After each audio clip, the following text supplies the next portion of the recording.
Welcome to the Glenn Mercer Show, where we talk all things vegan. If you're not already vegan, no worries, we'll get you there. If you are, tune in for health advice, information on climate change, and all the damage done by our most destructive industry, animal agriculture.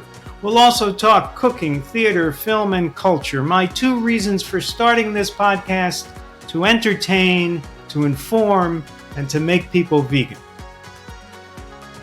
Oh, that's 3. Shit.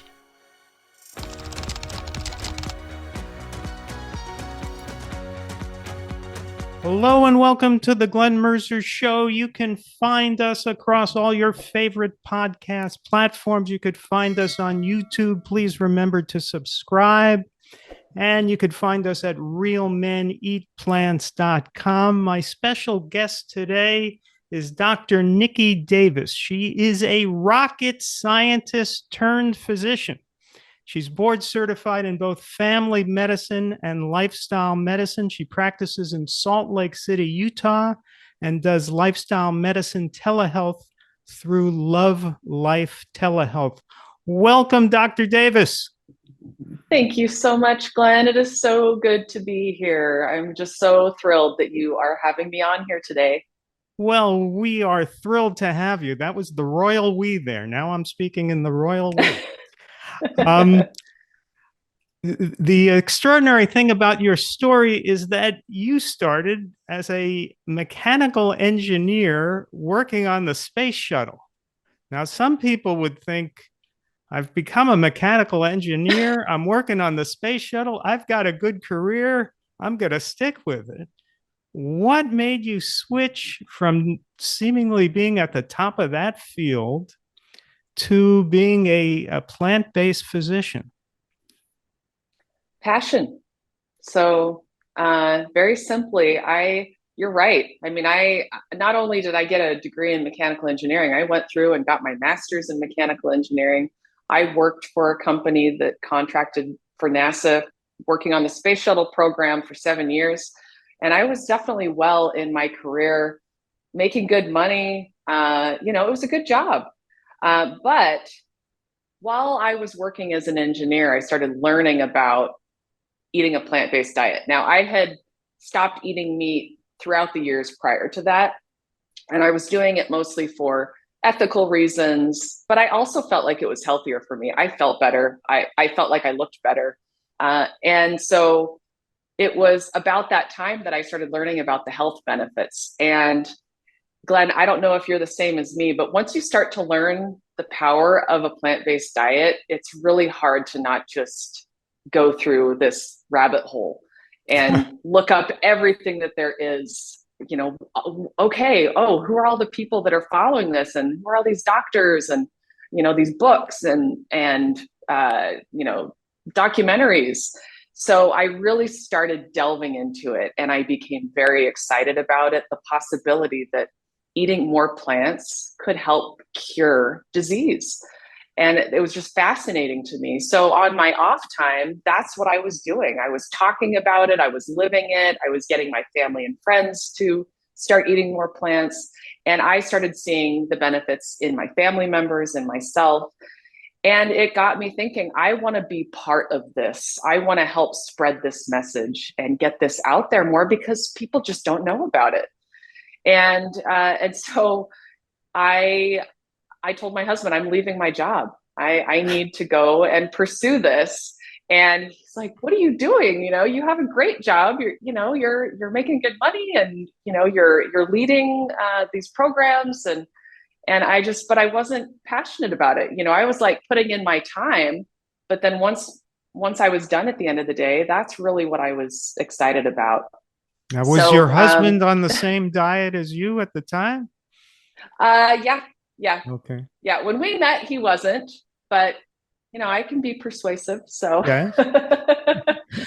It was just about showing him that it could be delicious and a great way to live. And once you've experienced it, it's much easier than you think. And that's what he found too. He never thought that he would go vegan or eat plant-based, but now it's been years later.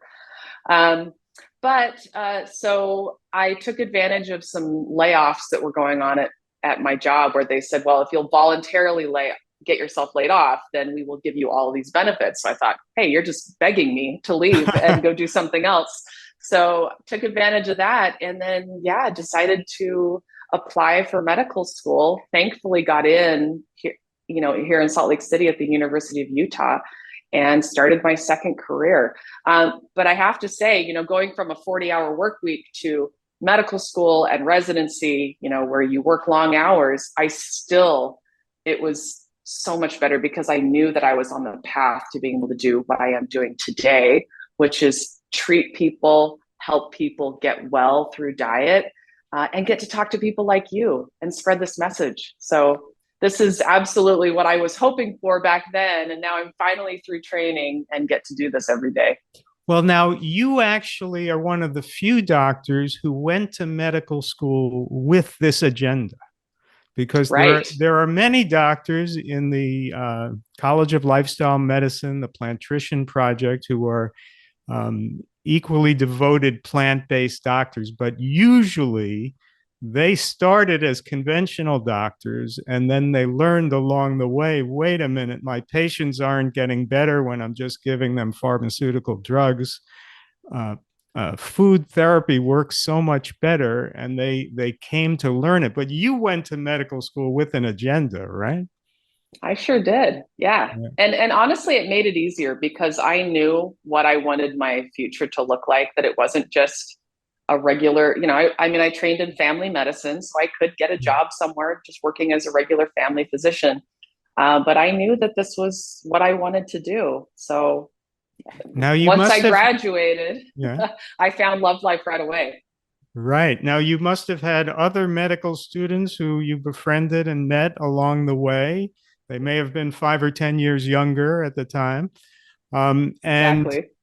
did you say to them, you know what? There's a different approach that might work. What was that relationship like with other medical students who were just trying to become conventional doctors, and you were there with this agenda?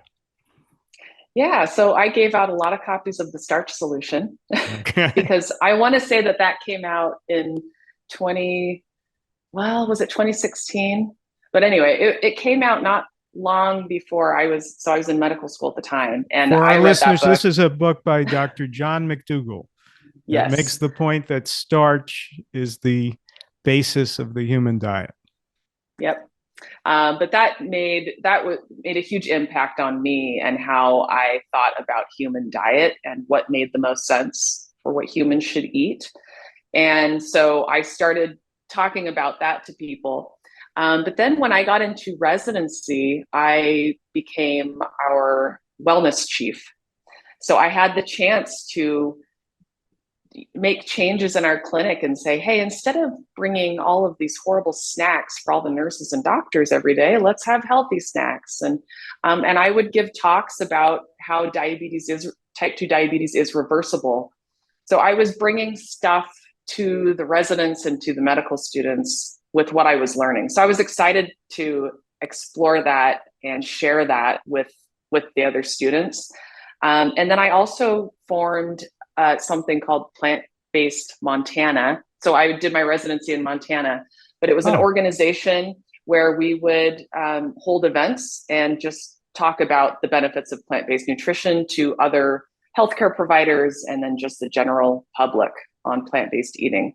So I had a chance to do some things while I was in training, but it wasn't until I was able to finally graduate that I could really just go all out.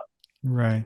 Now, in the conventional training that you got, was there any education in the subject of nutrition? Very little. We did learn about macronutrients, so carbohydrates, protein, fat, but we didn't really delve into the data that we have on nutrition and how important it is to use that to help treat, prevent, reverse chronic disease. Um, so that is something absolutely lacking. And I can say firsthand that I did not get any training on that. Right. Well, let's give our listeners right now some training on the macronutrients, because I like to say that this is one of the easiest ways to demonstrate what the optimal human diet is. Now, there's fat, there's carbohydrate, and there's protein. There's also, you could also add to that list water and fiber. Sometimes those get considered to be macronutrients too. So let's take them one by one. Where's a better source of fat? Plant foods or animal foods? How would you evaluate that? Well, I want to make sure that people know fat is not the enemy, just like carbohydrates aren't the enemy, just like protein isn't the enemy, cholesterol is not the enemy. So we have to really think about, what does your body need? Well, your body does need fat.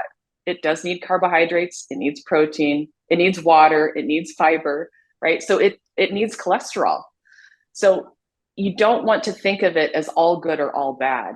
But fat is something that, even though you need it, is you don't need a lot of it. And the way that I look at it is, first of all, when you're comparing fat from a plant, fat from an animal food, you're getting a lot of saturated fat from an animal food. You're getting a lot of cholesterol from an animal food.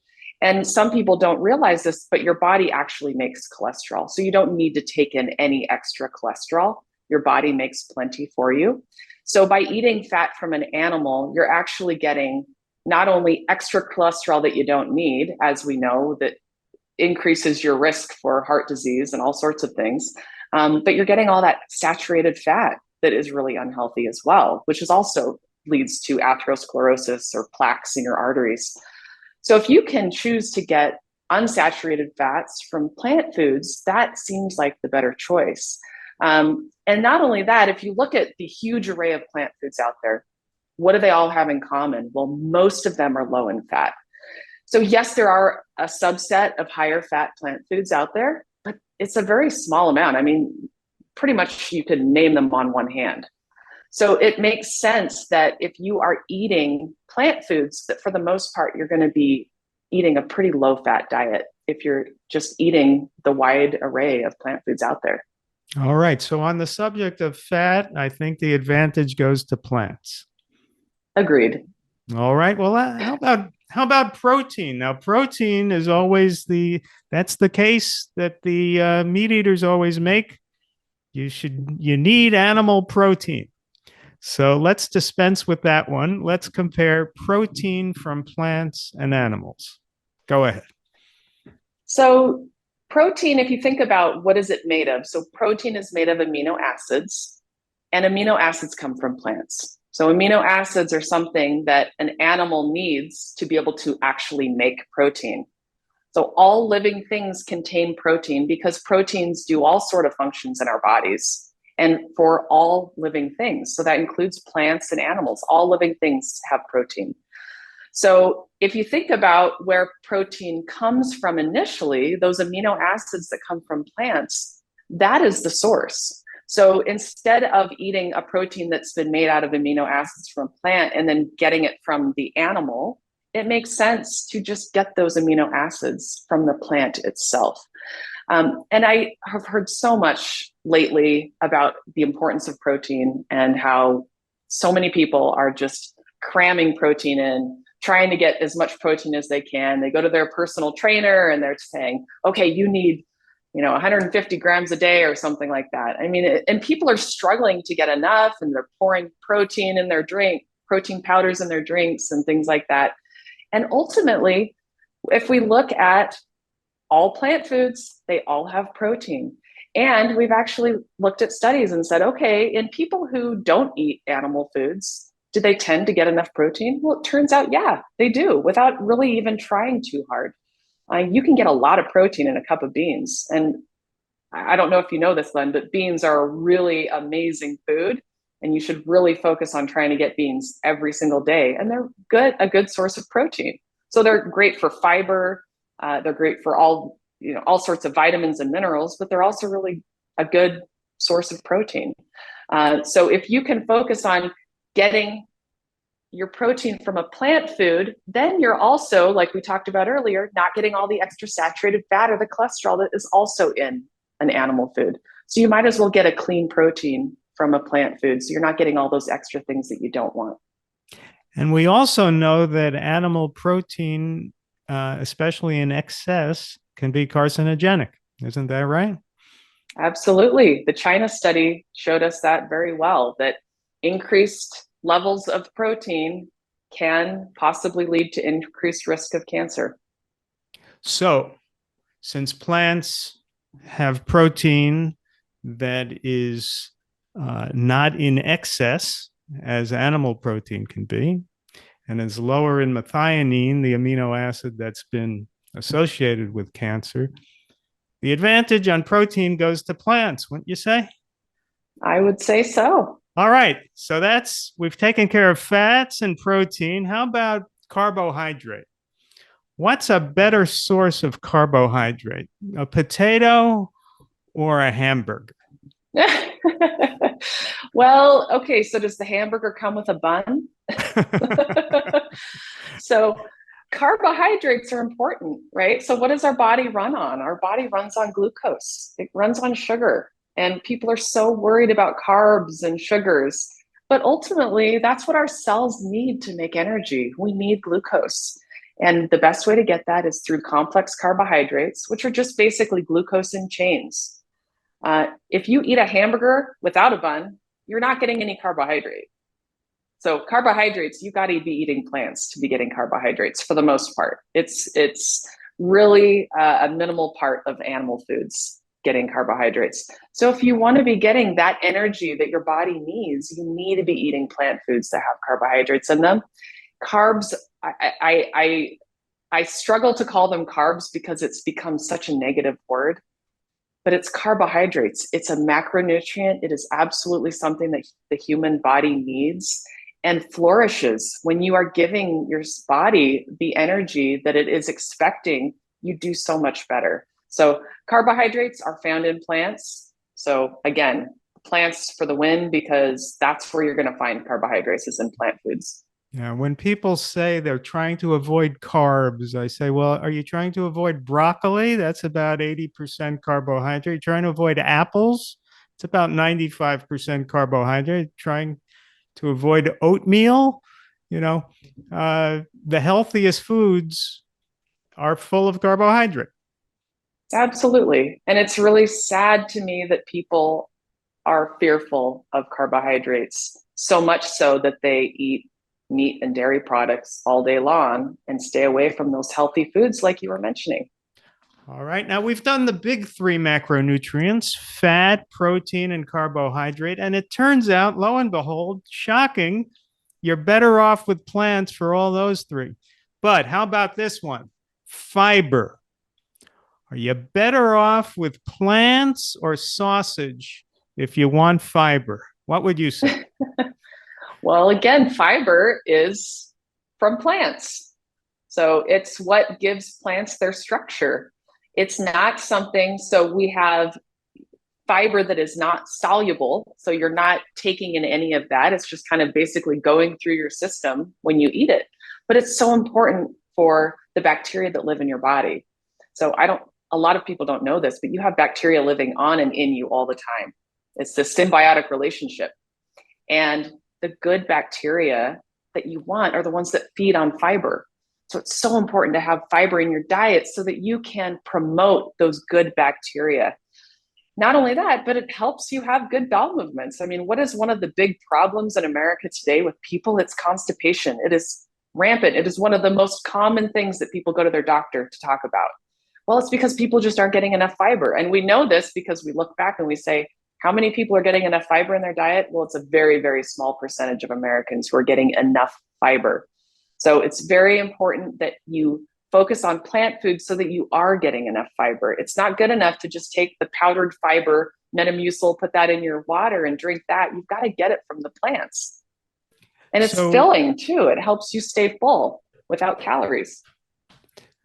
so fiber, there is zero fiber in any animal foods, right? Correct? And And every health study shows us that there are more and more benefits, even more than people know. So, advantage on fiber, well, that's a slam dunk for the plants. This brings us to number 5, water. Now, where would you rather get your water, from a watermelon or from pastrami? let's let's analyze water. And is there a big problem out there with dehydration in the human population? Well, I mean, I think at this point, my answer is going to be watermelon because Watermelon over the pastrami. Yeah. it tastes a lot I better. didn't think I would stump you with that one. I Okay. know. Um, Water is something that, and I don't think people think about that too, that you get water from your food. So it's not just about drinking water, but if you're eating a lot of plant foods, you're getting a lot of water in your diet just from that. So it helps keep you hydrated to eat those juicy, you think about in a hot summer day and there's an apple that you pick off the tree. Not only are you getting that delicious taste of the apple that gives you quick energy, but you are also getting water from it. So it's hydrating and it tastes good because of that. So getting water through your food is a great source, but making sure that you're getting enough water to drink during the day. And I am not one to tell people you need to eat or drink a certain amount of water every day. I like to talk to people about listening to your body, not only talking about food, listening to your body. Don't eat unless you're hungry. Stop when you're comfortably full. Same thing with water. Drink when you're thirsty. Don't let yourself get dehydrated. So making sure that you're just listening to those cues and making sure that you are eating very hydrating foods that'll help with that as well. And there is a tiny bit of water in meat, right? So, There's right. going to be a little bit of water in there. But Yeah. just a tiny bit. And also, what I've read is that some of the water you get when you eat meat is what they call retained water. That's the water that in the slaughterhouse they clean the carcasses. So it's slaughterhouse cleaning water. So I think I would rather have my water filtered by plants than eating the retained water from a slaughterhouse. But, that's just me. Well, it's me too, Glenna. Now, when you were doing your internship, becoming a doctor, you did 1 year of the internship with Dr. McDougall. Is that right? So you talked about this earlier, Glenn, how I went into medicine knowing that I wanted to practice lifestyle medicine or help people through nutrition to help reverse, treat, prevent their chronic diseases. So because of that, I started seeking out opportunities to learn more about how to do that, because I knew that was what I wanted my future practice to look like. So I was already a fan of Dr. McDougall. And so while I was in medical school, we have these optional weeks where we can choose what we want to learn about. And so we can follow different doctors if we have interests in certain things. So thankfully, at that time, Dr. McDougall was still doing his live-in programs in Santa Rosa. I know he's doing his online programs now that are very similar, but these were in person in Santa Rosa. And he has a nonprofit attached where they will pay for a medical student to come and learn about plant-based nutrition and how to incorporate that into treating patients. So I had the chance in my 3rd year of medical school to go and be part of one of his 10-day programs. So it was just the 10-day program, but I got to not only be a patient in a way because I got to eat all the amazing food during those 10 days. He also allowed me to get my labs done before and after so I could see, well, I was in my mid-30s. Okay, do I have any benefit in my cholesterol or my A1C or anything like that by eating this way for 10 days? Now, remember, I was already plant-based at the time, but I wouldn't consider myself as whole food plant-based as I am now. And then I got to be, sitting next to him while he was talking to his patients and what he was saying to them and how he was treating them, how he was taking them off of medications. and how we went about that.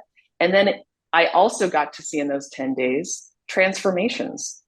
So actually getting to see with my own two eyes and to hear people's stories about how they were feeling better, how they couldn't believe that their blood pressure was normal off of the two medications that they've been on for the last 10 years, how people who had been on insulin pumps had stopped their insulin completely and didn't need any more after the 10 days. So it really reaffirmed that that decision that I had made to follow this kind of medicine, because I really got to see it in action. But it was also really fun to see for me what it did to really focus on eating a starch-based diet with whole plant foods, no oil. And what it did for me was it actually decreased my cholesterol, even though I was already eating vegan. And I wouldn't say I was eating junk food vegan necessarily, but I was still allowing oils into my diet. So once I really cleaned it up over those 10 days, my total cholesterol came down. And then your, quote unquote, bad cholesterol, the LDL, that dropped by 20 points. Wow. So, I saw in myself, wow. And I didn't feel like it was that big of a change for me, but sure enough, it made a big difference. It's amazing how much difference the oil makes. It really I had does. been on a vegan diet, but I was allowing myself to have some oil. And I'm 5'8", and at the time I was about 160 pounds. And in America, when you're 5'8", 160 pounds, they call you skinny. So people called me skinny. But when I got rid of the oil, I was 150 pounds. It was 10 pounds of unnecessary fat that just came off when I got rid of the oil. And my Yeah. cholesterol came down too. Yep. And that's the exact same thing that happened to me too. I felt like I was eating a pretty healthy diet, but not only did my weight come down probably another 15 pounds, but my cholesterol came down at the same time. So I was already in the normal BMI range, but my ideal weight was lower than what I was carrying. Okay, we're going to take a quick commercial break and we'll be right back with Dr. Nikki Davis. All right, if you've ever wanted to show off your plant-based lifestyle and do it in style, here's your chance. We have some of the most amazing t-shirts, hats, accessories, coffee mugs, and more at shop.realmeneatplants.com. We have statement t-shirts that will bring a smile to everyone's face. I love the I want tofu tonight tee. Plus, we have podcast tees, Real Women Eat Plants gear, Real Kids Eat Plants, and Real People Eat Plants, just in case men, women, and kids didn't cover it all. Yeah, we love you and love that you want to show off that healthy lifestyle of yours. Again, check out our high-quality gear at shop.realmeneatplants.com and enjoy.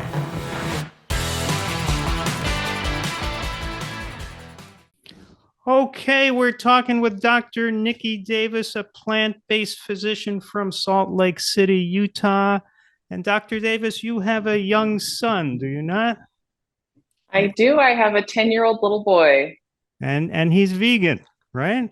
He sure is. So Yeah. what's it like to raise, what are the challenges involved in raising a plant-based child? Because we know he's going to be running around with his friends who aren't going to be on the same diet, going to birthday parties.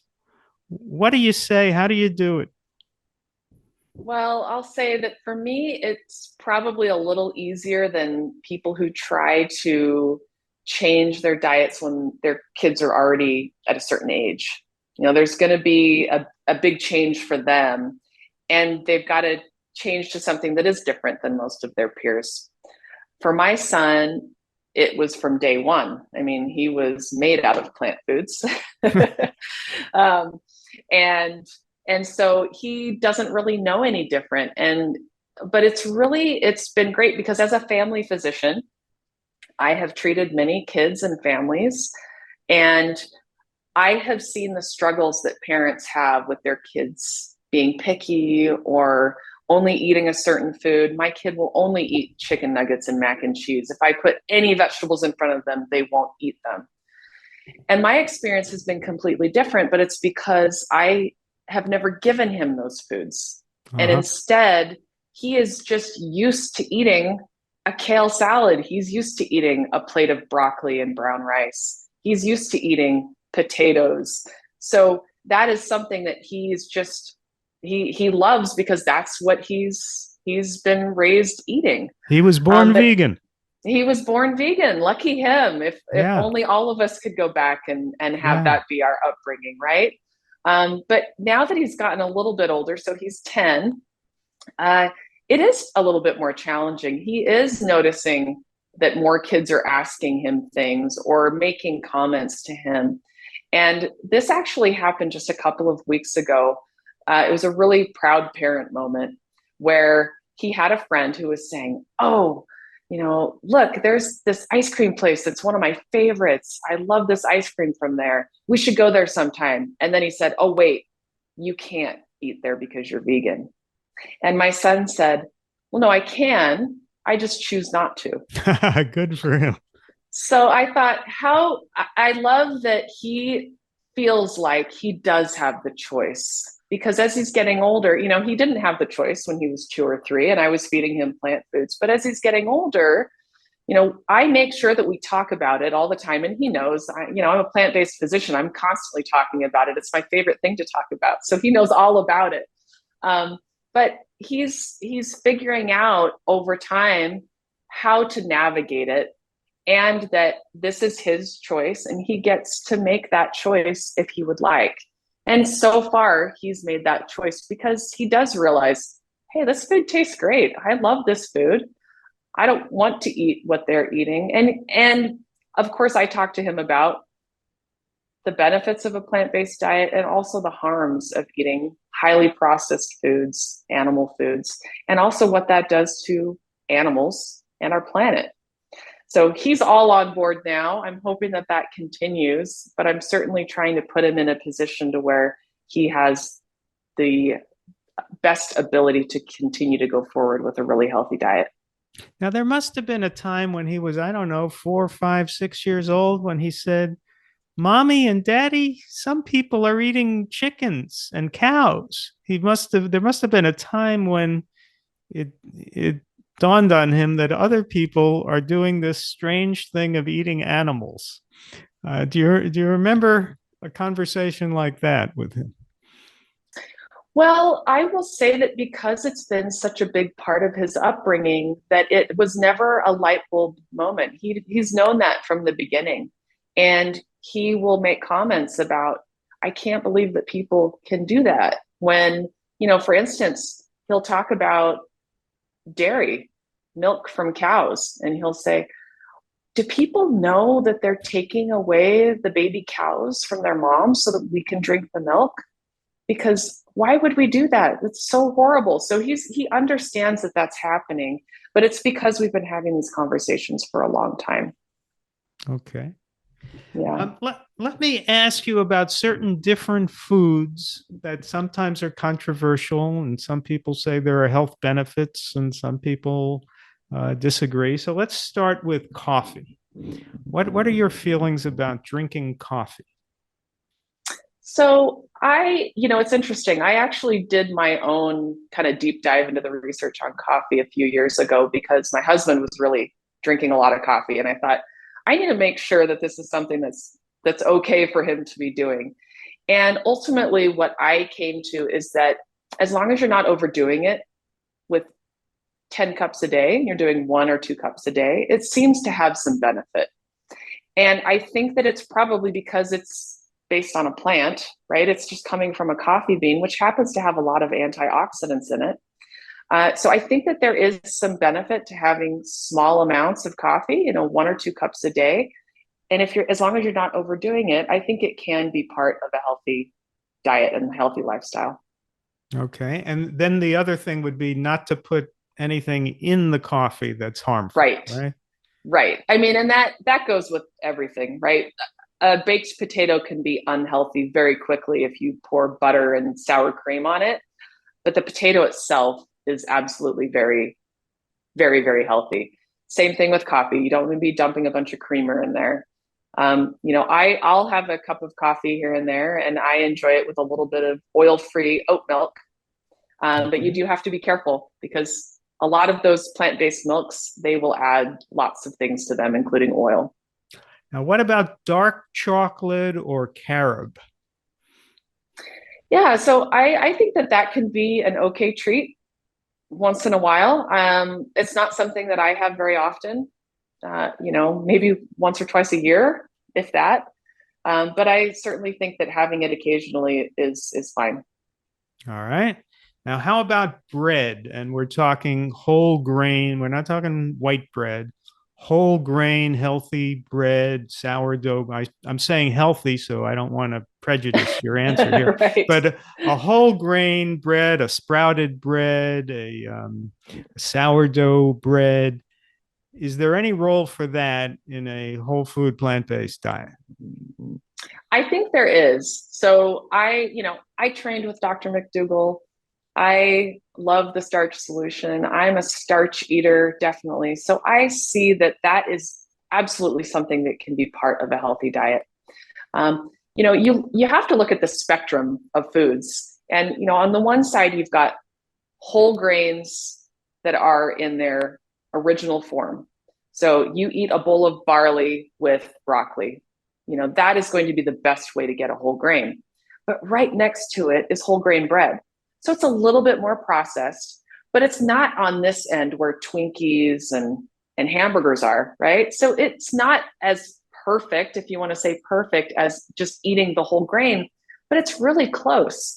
And I feel like if that's something that helps you to maintain this way of eating for life, then absolutely have some whole grain bread, have some sourdough bread, because it's so much more important to figure out how to make this way of eating something that you can continue and sustain for the rest of your life. That is much more important than this idea of being perfect on all whole foods all the time. So yeah, absolutely. I think having breads is fine with eating a plant-based diet. Now, a lot of people say that they either have celiac disease or they're gluten sensitive, and so what is this just is this going around now more? Maybe because they've the strains of wheat are are are not the ancient strains of wheat, or is it overhyped? I want to say it's a little bit overhyped. 99.9% of the population does fine with gluten, does fine with wheat. There are going to definitely be people who cannot tolerate it, and especially people who have legitimate celiac disease, an autoimmune condition. You shouldn't be having it, right? It's going to cause you issues. And we do know now that there are people who are intolerant to gluten. So they have to be careful with it, whether they just minimize it or they completely remove it from their diet. But that is pretty rare. It's not typical. And so to take away gluten from your diet because you think it's going to be a healthier choice is not necessarily a healthier choice. If you truly have a gluten intolerance or celiac disease, then it makes sense to be either eliminated or be careful with it. But most people do just fine with it. And I've heard that some people who have gluten intolerance do okay with sourdough bread. For some reason, Mm-hmm. that type of bread, which is really the way bread used to be made before they started using yeast, right? Right. And isn't sourdough the best? I Sourdough think so. is Yeah. so delicious. How about the issue of raw food versus cooked? Where do you come down on that? Well, it seems to me like having a combination of both makes sense. It's very natural as a human to be eating some raw foods. You pick an apple off of a tree, that's a raw food. So you should be having some raw foods. But humans have been able to be very successful on this planet because we were able to start cooking foods.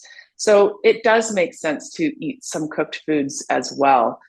So I'm definitely in the camp of getting both. I don't think that you should be doing all raw or all cooked. I think it makes sense to have a little bit of both. All right.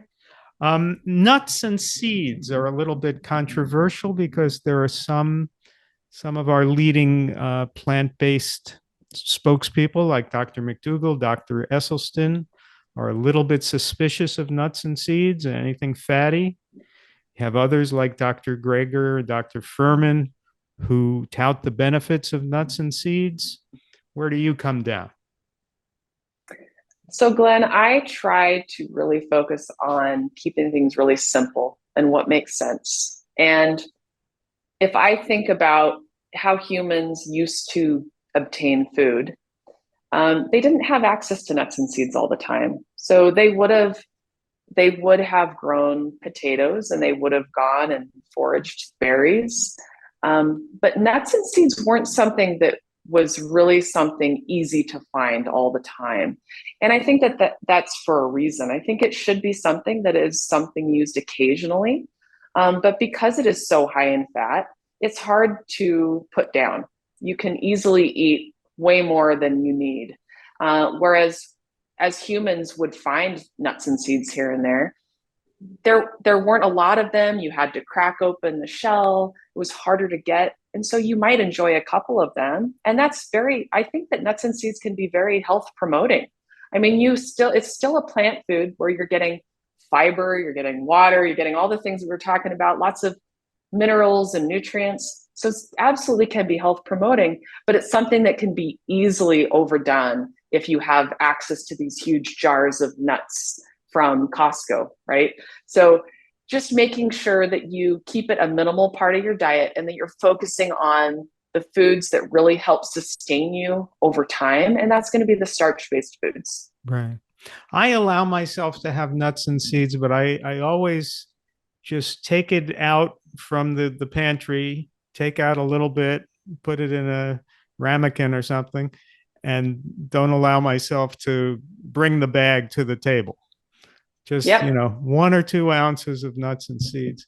Now, there's one plant food that I avoid like the plague, which is coconut.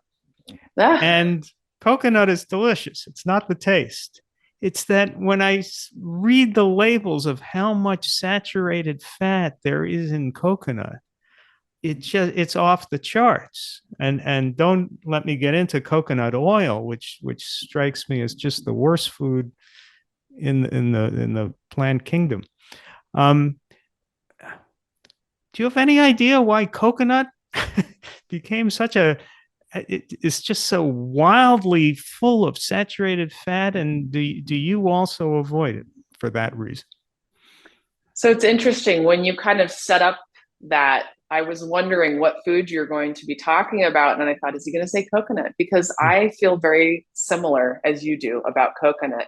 I feel like there's not really a good place for it. It's unfortunately that one plant food that is over 90% saturated fat. So you don't need it. You can get everything you need from other plant foods. So why choose a food that has so much saturated fat? Now, if you really enjoy the taste and you want to have some coconut, using just the flakes of coconut, so the actual coconut in its whole form here and there, I choose personally not to use it because of the high saturated fat in it. But yeah, so I feel very similar to you that it's just something I stay away from. I don't use coconut milk. And in fact, Glenn, it's interesting because I've had patients who use a lot of coconut milk in making foods at their home. And once we removed that, their cholesterol dropped. Yeah. So having that high saturated fat in your diet from a plant food even seems to, and there's no data behind this. It's just my own observations from my own patients. But I've had that happen a couple of times where once we removed that high fat, high saturated fat from their diet, their cholesterol improved. Right. And my pet peeve is coconut oil, because Yeah. I'll go into the grocery store in my town and there will be a section with the vegan processed products. And most of them I don't eat, but some are worse than others. But increasingly, a higher and higher percentage of them have coconut oil. And so I will pick up a package of some kind of a fake meat, and it'll have coconut oil, and it'll have 8 grams, 9 grams of saturated fat in a serving. And then there are the treats, the vegan ice creams. And I remember maybe 10, 15 years ago, I would sometimes buy the vegan ice creams in the grocery store. And they were made with soy. Maybe some of them had a little oil, safflower oil or something, and maybe there would be 1 or 2 grams of saturated fat in a serving. And they weren't healthy foods. They had a little oil, they had some form of sweetener. But now I pick up the vegan ice creams in the grocery store. They're all made with coconut oil. They all have 10 grams of saturated fat in a serving, not to mention the sugars. So I've come to feel that maybe the meat industry is infiltrating the plant-based industry, trying to kill us off with coconut oil. Why are we allowing this to happen to our movement, that coconut oil is put in so many foods? It's just terrible. I know. And it's, coconut is one of those things where it makes things creamier and more decadent, much more so than soy does. So I think that that's probably part of it is, this vegan movement is a little bit different from the plant-based movement. A lot of vegan foods are trying to be more like what people expect food should look like. So we're making sure that we have vegan meats that taste similar to regular meats, ice cream that tastes similar to regular ice cream. And so when you use coconut that has a lot of saturated fat in it, it's going to make it more creamy and more decadent like a regular ice cream is. So they're trying to make it very similar to what you would expect. And I can appreciate that in a way, because ultimately what I want is less people eating animals, exploiting animals, and destroying our planet. So there is a place for that. I'd much rather people eat the fake meats, the fake cheeses, the fake ice creams. But if they're truly wanting to have good health, live a long, healthy, happy life without disease, then you've got to get rid of all that stuff. You just have to. You cannot follow the vegan foods. You've got to get back to basics: whole grains, potatoes, beans, corn, rice, vegetables, fruits. Those are the foods you got to focus on. And the taste buds adapt. This is a failure of the imagination when people think that they have to just stay with the foods they love or somehow create exact equivalents to the foods they love, because your taste buds will adapt. Use your imagination, eat something different, and you will discover 3 weeks later that you won't be able to stand the taste of what you used to eat. So Absolutely. you just have to trust in the fact that your tastes will change. And they do, Glenn. I was going to say, I never thought I would give up cheese. I know that's one of the hardest things for people to give up. I've been a vegetarian since I was almost, about 13, 14. And cheese was a hard one for me to give up. I did a study abroad in France when I was in college, and I ate all the cheeses there. I loved cheese. And now it repulses me. If I even get near it and I smell it a little bit, it's disgusting to me. I have no craving for it whatsoever anymore. And I really never truly thought I would be able to give it up. My taste buds changed.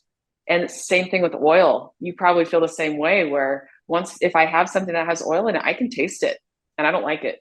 So it's something that just takes a little bit of time. It doesn't take a year. Like you said, it can take just a few weeks to have those taste buds adapt where you can actually taste food again.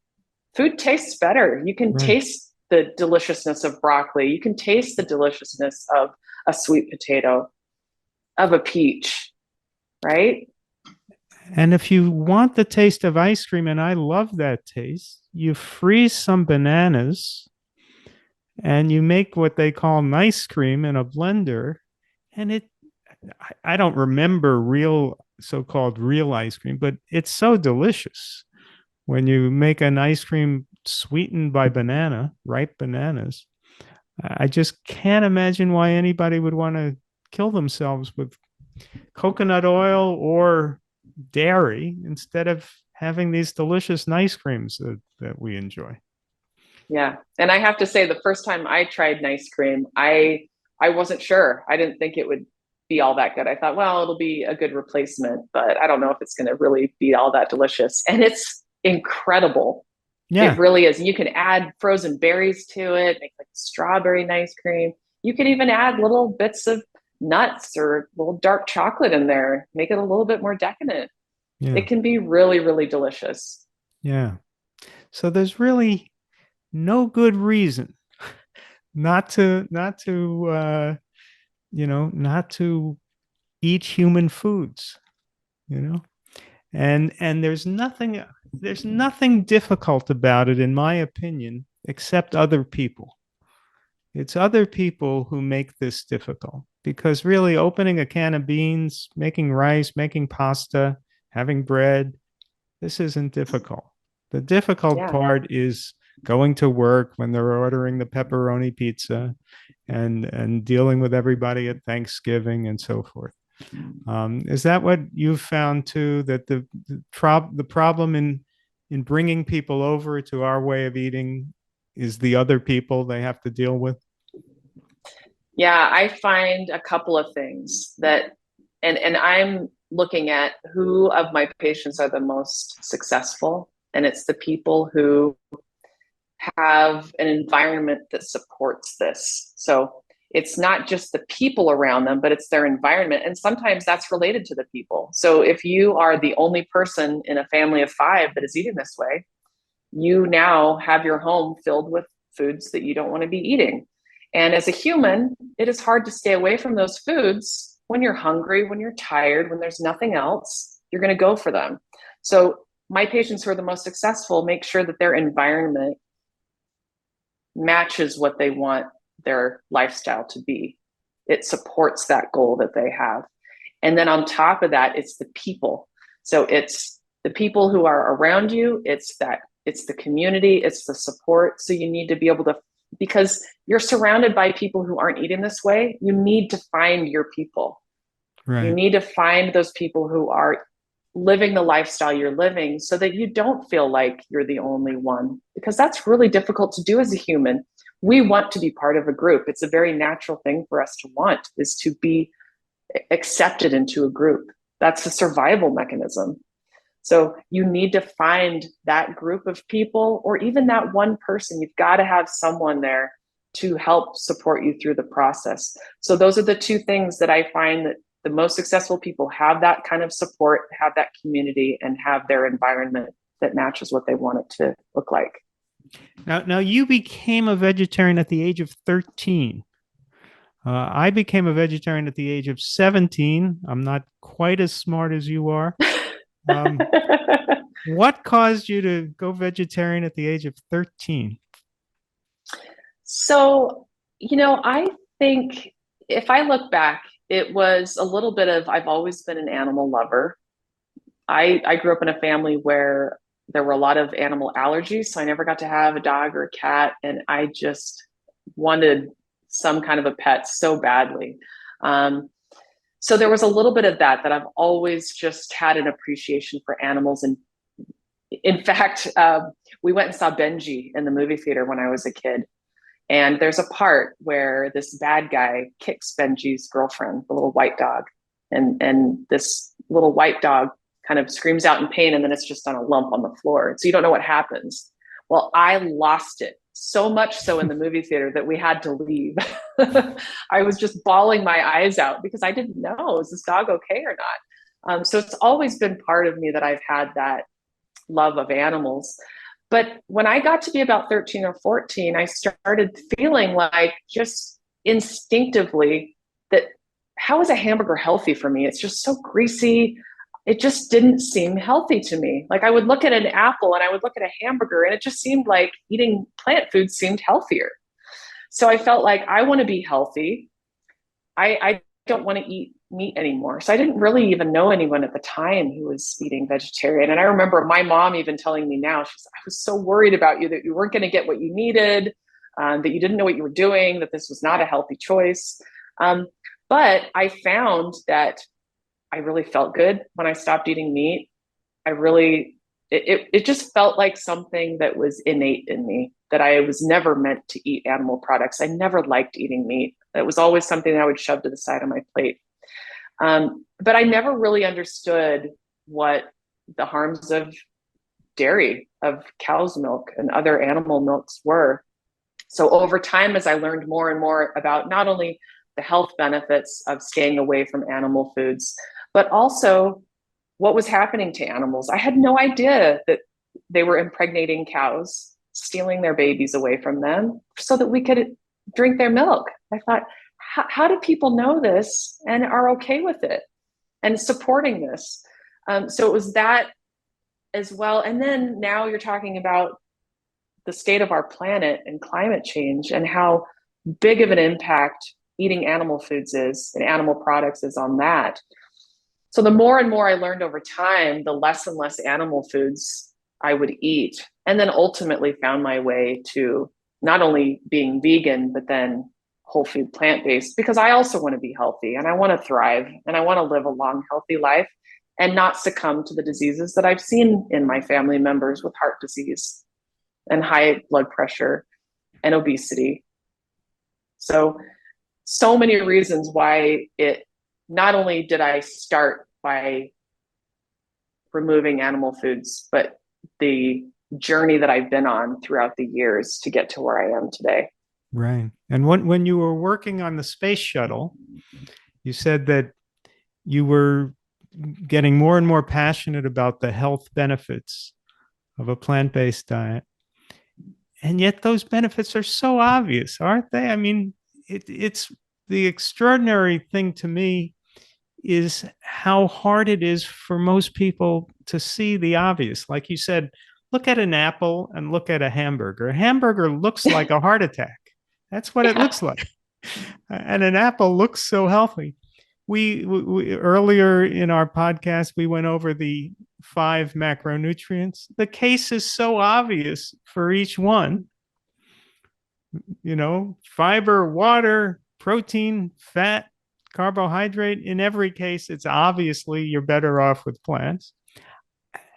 How is it that people imagine that eating dead animals can be good for them?